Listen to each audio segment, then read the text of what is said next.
Quel est l'élément le plus important pour réussir la première année de médecine entre une bonne alimentation, un bon sommeil et faire du sport régulièrement? On va voir ça tout de suite dans cette vidéo. Et tu l'auras vu dans le titre de la vidéo, l'élément le plus important pour réussir en première année de médecine est une bonne récupération, donc un sommeil de qualité. Nous allons le voir, mais les uns peuvent influencer les autres. Une bonne hygiène de vie de manière globale est essentielle pour une bonne réussite, mais si tu dois focaliser ton attention sur un seul des éléments, il faut que tu gardes un bon sommeil. En première année, tu peux tenir quelques mois avec une mauvaise alimentation ou bien en faisant très peu de sport, mais si tu dors peu ou si tu dors de mauvaise qualité, tu ne pourras pas tenir et tu ne pourras pas réussir au concours. Le sommeil va influencer sur ta motivation, le sommeil va influencer sur ta capacité à te motiver, le sommeil va influencer sur ton humeur, sur ta capacité de mémorisation et sur beaucoup d'autres paramètres qui vont te permettre de réussir la première année de médecine. Donc tu ne dois jamais le négliger. Maintenant, tu vas me demander quelle est la meilleure quantité de sommeil, quelle est la quantité de sommeil optimale et comment améliorer son sommeil. On va voir ça tout de suite. Tout d'abord, tu dois comprendre qu'il n'existe pas de quantité de sommeil optimale,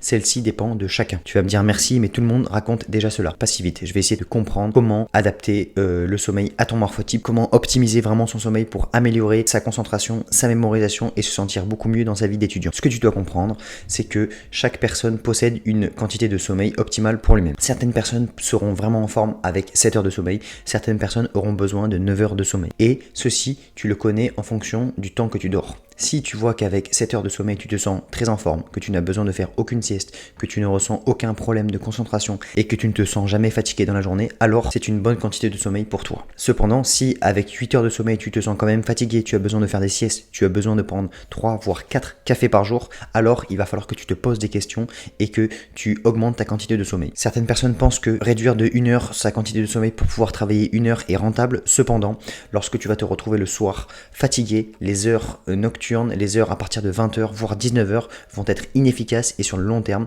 c'est un pari qui va être beaucoup plus perdant. Donc je te conseille vraiment de prendre même peut-être une demi-heure de plus de sommeil pour être sûr d'avoir ta quantité de sommeil optimale, ne pas être carencé en sommeil sur le long terme et tu verras qu'au concours, tu pourras vraiment être récompensé. La capacité la plus importante en médecine est de travailler 10 à 12 heures par jour, certes, mais de travailler de manière concentrée. Et si tu es en carence de sommeil, si tu n'as pas assez bien dormi, tu ne pourras jamais réaliser un travail correct de manière concentrée. Alors je te conseille vraiment d'avoir la quantité de sommeil suffisante. Si tu penses que tu n'as pas assez de temps dans la journée et que tu dois empiéter sur ton sommeil, pose-toi les bonnes questions. Si tu travailles 10 à 12 heures par jour et que tu manges en moyenne une demi-heure, même en faisant du sport parfois une demi-heure par jour, il te reste encore un petit peu de temps. Donc si tu n'as pas assez de temps pour dormir, enlève les réseaux sociaux, enlève les choses qui sont inutiles dans ta journée, sois critique envers toi-même. Prends le recul nécessaire pour analyser ta journée et pour te demander concrètement qu'est-ce que je peux enlever, qu'est-ce qui va me permettre de mieux dormir, de plus dormir. Donc si tu réduis les choses inutiles, tu auras toujours au moins 8 heures de sommeil pour pouvoir dormir et 8 heures c'est la grande majorité des personnes qui auront 8 heures suffisantes. Si après tu as besoin de 9 heures pour être en forme, pour te sentir en bonne santé et en capacité de te concentrer de manière efficace, je te conseille vivement de réduire d'autres choses pour pouvoir avoir tes 9 heures suffisantes.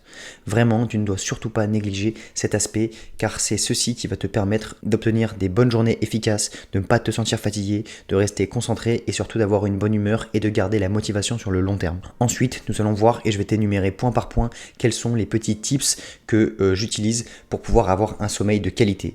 Parce qu'avoir 7 heures de sommeil ou 8 heures de sommeil, c'est bien, mais si tu es dans le bruit, s'il y a de la lumière, s'il y a des éléments que tu ne maîtrises pas, qui vont faire que ton sommeil sera de mauvaise qualité, cela peut être un équivalent d'avoir presque uniquement 6 heures de sommeil par exemple. Tout d'abord, pour optimiser son sommeil, il faut que tu te couches toujours à la même heure. Cela va permettre de lancer les habitudes. Ton cerveau aime les cycles et aime la régularité. Et donc, si tu te couches toujours à la même heure, tu vas avoir des facilités à t'endormir. Il ne va pas y avoir de fluctuations et donc tu ne vas pas perdre de temps, une demi-heure à chercher le sommeil. Et ça, quand on est en première année, lorsqu'on passe une demi-heure, 1 heure le soir à tourner dans son lit, on peut se dire que ce serait du temps utilisé pour pouvoir travailler. Donc, couche-toi toujours à la même heure et on va voir avec le point suivant comment améliorer encore le temps d'endormissement. Le second point, c'est d'avoir un rituel d'endormissement. Ce rituel d'endormissement, il peut être très simple. Moi, le mien personnellement, c'est qu'une fois que, on va le voir dans le point d'après, une fois que j'ai coupé les écrans, qu'est-ce que je fais?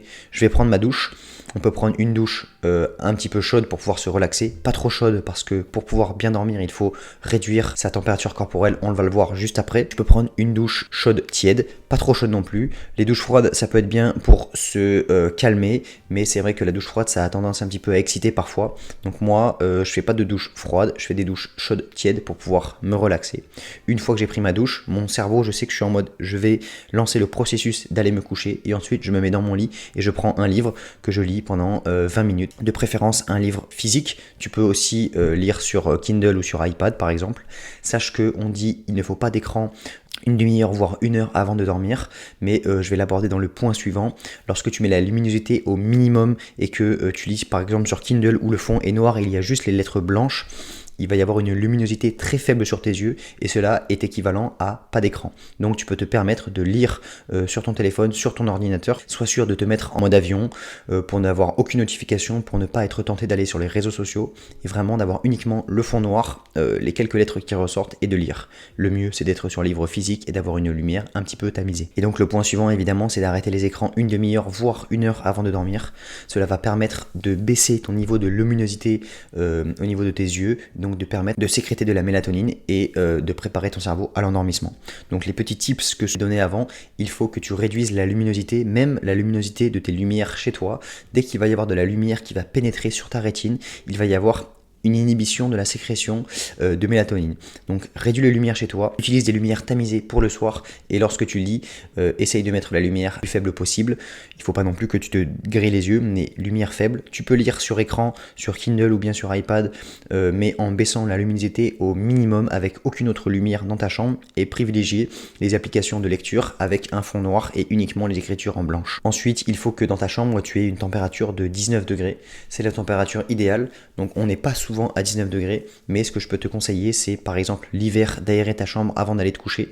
Donc ça permet d'avoir un lit aéré, une chambre aérée et une chambre assez froide pour pouvoir avoir les bonnes conditions pour pouvoir dormir. 19 degrés, moi ce que je fais l'été, c'est que je mets la clim à 19 et je dors avec. Au début, on a l'impression que c'est vraiment froid, mais sache que pour le sommeil, le corps a besoin de réduire sa température corporelle d'au moins 1 degré.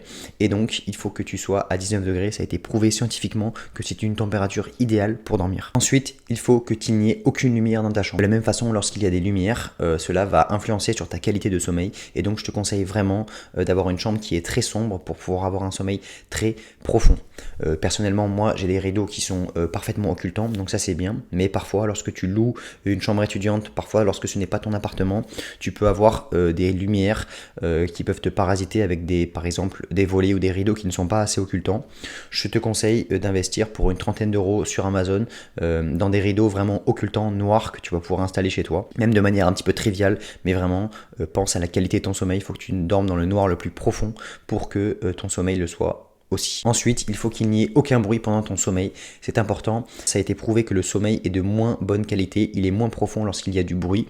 Parfois, il va y avoir des micro-éveils où tu vas pas te rendre compte, mais vraiment, ça va détériorer la qualité global de ton sommeil. Donc moi ce que je fais, c'est que chez moi c'est quand même assez peu bruyant, mais parfois, des fois, je ne sais pas, dans la nuit il peut y avoir des gens qui vont faire du bruit dehors, etc., etc. Et je veux pas d'avoir de micro réveil dans mon sommeil. J'ai pris l'habitude de dormir depuis 2 ans avec des boules qui. J'ai jamais eu de problème d'otite externe, j'ai jamais eu de problème d'oreilles irritées. Donc ça fait 2 ans que je dors avec des boules qui. Et même si je suis tout seul chez moi, qu'il y a personne qui ronfle, j'ai mes boules qui pour être sûr d'avoir un sommeil très profond. Et vraiment, lorsque je me réveille le matin, j'ai vraiment cette impression d'avoir dormi très profondément dans le noir avec les boules qui et je me sens vraiment reposé en ayant 8 heures de sommeil, en me couchant toujours à la même heure. J'ai vraiment l'impression que c'est un moment de récupération intense, de mémorisation, de consolidation des connaissances et vraiment ça fait du bien de se sentir reposé et d'avoir cette habitude ancrée en moi. Ensuite, une autre astuce, c'est de ne pas manger trop copieux le soir. Évidemment, la digestion, ça influe. On est tous déjà fait ce repas de Noël, ce repas un peu trop copieux où après on n'a pas réussi à dormir parce qu'on avait le ventre plein, le ventre tiré. Donc vous savez, et puis en première année souvent, c'est pas les années où on mange le plus, ça dépend des personnes, mais voilà, on n'est pas là à faire des énormes repas, on le sait tous. Mais voilà, moi par exemple, quand j'étais en 6e année, je mangeais peu le midi, je mangeais pas le matin.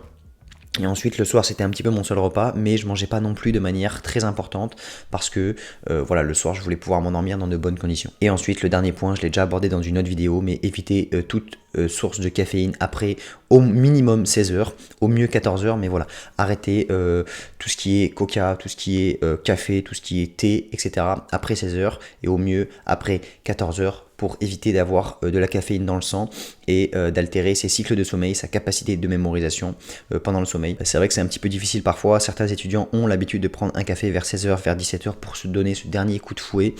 Avec l'habitude, on peut travailler efficacement à ces moments-là.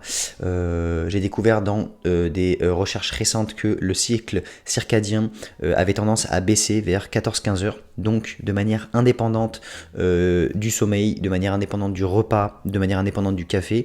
On a tendance à être plus fatigué vers 14-15 heures, ça c'est normal, et parfois il faut savoir l'accepter et de mettre des activités qui sont un petit peu moins énergivores en termes de concentration, comme par exemple des QCM, des choses comme ça. Donc voilà les 8 principes pour une qualité de sommeil optimale. Je vous mettrai dans la description le récapitulatif de ces 8 principes que vous pouvez appliquer. Je vous conseille également donc d'avoir une quantité de sommeil optimale pour vous. Si avec 7 heures de sommeil vous vous sentez en parfaite santé, c'est parfait. S'il vous faut 8 heures, s'il vous faut 9 heures, tout ça c'est au ressenti, vraiment. N'hésitez pas à ajuster ces horaires de sommeil. Moi mon petit conseil personnel pour la fin, pour ceux qui sont restés, c'est d'utiliser soit les périodes de pré-rentrée, soit les périodes de vacances pour trouver sa quantité de sommeil optimale. Là avec le temps, tout le monde a au moins 18 ans, commence à comprendre et à se connaître et à savoir quelle est sa quantité de sommeil optimale. Mais voilà, n'hésitez pas à vous calibrer un tout petit peu avant la rentrée pour éviter d'avoir ce stress pendant l'année. Pétard, combien il me faut d'heures de sommeil pour pouvoir être en bonne santé. Ok. Donc ne négligez surtout pas le sommeil, appliquez les plusieurs principes pour mettre une attention particulière à sa qualité de sommeil et vous verrez que vous serez dans les meilleures conditions pour travailler de manière efficace et concentrée. On verra dans d'autres vidéos comment se préparer à travailler 10 à 12 heures par jour de manière efficace. Si vous avez du mal, notamment avec les réseaux sociaux, avec d'autres sources d'addiction qui vous empêchent de travailler de manière efficace et concentrée pendant plus d'une heure, 2 heures. On va voir ça dans une prochaine vidéo. Donc ce n'est qu'un facteur parmi plusieurs pour la réussite, mais c'est un facteur essentiel et très important. Voilà, donc abonne-toi si tu veux d'autres contenus sur la réussite dans les études de médecine. Si cette vidéo t'a plu, moi je te souhaite de bonnes révisions. Je te dis à la prochaine. Ciao.